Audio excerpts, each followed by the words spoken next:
Omulabi waffe owa Big TV tukwaniriza ku programu yaffe nga bulijjo manya amateeka nange Kanso Gilbert. Alero njagala tutunulire ku nsonga ya making a will. Omuganda kyandise okukola eddaame.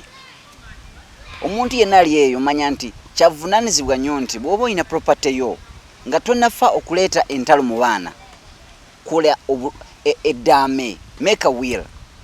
Etteeka litugamba nti omuntu yenna kasito wangu oweze emyaka 18 ate nga toli mulalu, you're not insane and you're above 18 years, you can make a will on how your property should be managed after your death. So bwe twogera ku will ogikola ng'oli mulamu. Mu mateeka tugamba nti a will is ambulatory in nature. What does it mean? It only takes place after your wishes are carried on after your death. Okay? So bw'oba nga tonnafa tuleke entalo mu baana kola eddaame ebintu byawe bigabane mu ddembe nga temuli kuyiwa musaayi. Obadde mulabi mulungi wano ku Big TV nange Kanso Gilbert mu programu yo manya amateeka.